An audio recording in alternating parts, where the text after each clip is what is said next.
Well, the latest round of talks between Ukrainian and Russian officials is happening right now as civilian deaths across the country rises. Residents in Ukraine have taken it upon themselves to show the world the horrors of this conflict, and that includes Maria Avdeeva, research director for the European Expert Association. She is from the northeastern city of Kyiv and has been on the ground capturing footage of the destruction. We want to say good morning to Maria. Thank you so much for joining us, Maria. Hello, thank you for having me. First off, I saw that you tweeted this morning that you consider your cell phone a weapon in this war. Tell us about that and why you decided it was important for you to stay behind and document this. Well, when Russia started this war on the 24th of February, immediately there was a huge disinformation campaign launched, which is development at this moment. And Russian officials deny they kill Ukrainian civilians. They deny they hit residential areas. They do not even call it a war. They call it a special military operation.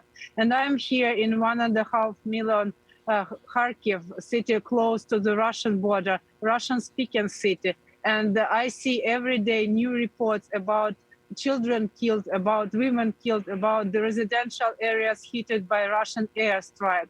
And that's why I think it is very important to show the world what is happening, what is actually going on in Kharkiv, so that Russia will not continue their lies and people in the world will see the real picture of what is happening here on the ground. Maria, can you give us an idea of what's happening where you are right now in Kharkiv? Can you show us around? Yes, this is the central part of the city. It was under heavy shelling throughout this day in the morning. I myself was in my apartment when there was a heavy air strike. One of the buildings was completely destroyed in the central part of the city today morning, and the police and emergency services are still working there.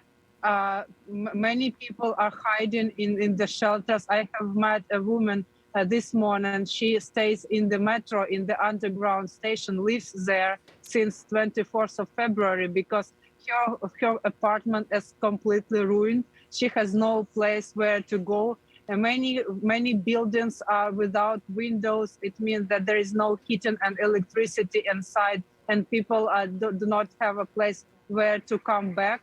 And while I'll speak to you, I hear the shelling continues, and it means that Russia is continuous terrorizing the residential areas, the people in Kharkiv, and do not stop this. And they refuse to provide the green corridor. So even when you try to flee the city, it means that you can easily become a target for one of the Russian missiles.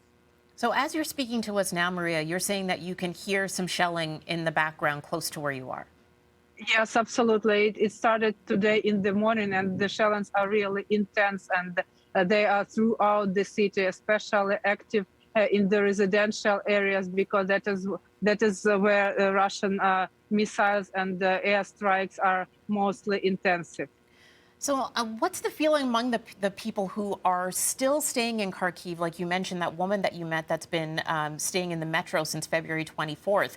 And for yourself, how are you living without the food, the electricity, the resources that you normally would have? But on top of not having that, you also have the stress of hearing the shelling so close by and knowing that Kharkiv remains a target. Yes, it's very hard to see my home city like this because I have personal memories and connections to all these places, which I see now devastated because of the Russian strikes.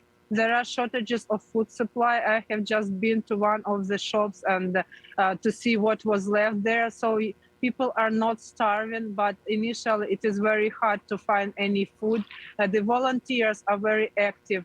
And the people who stay in Kharkiv, all of them try to provide as much help to each other as possible.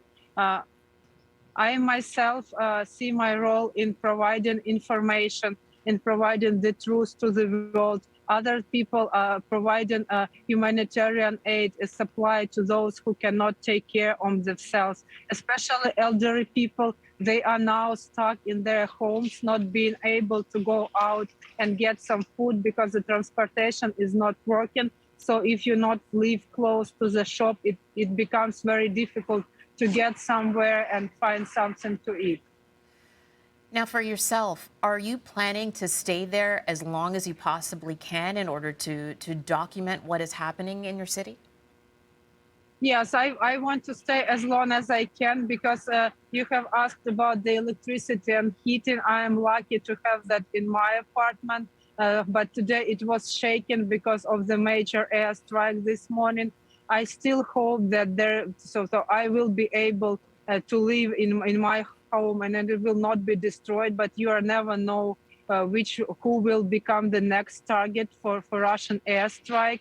And I want to stay, and this is my fight. This is my fight in this information war, where I see my role in providing the truth about the situation on the ground and revealing Russian disinformation, because Russia put so many resources in spreading the disinformation, spreading the lies, the false information throughout all the channels they can use, and that is why it's so important to have the source of the true information and the real on the ground information about what's happening.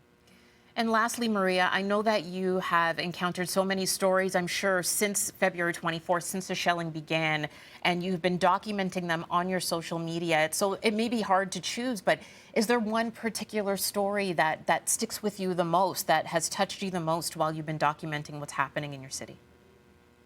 Well, the most touching stories are those of children, because they are mostly traumatized. They children have no possibility to go to school.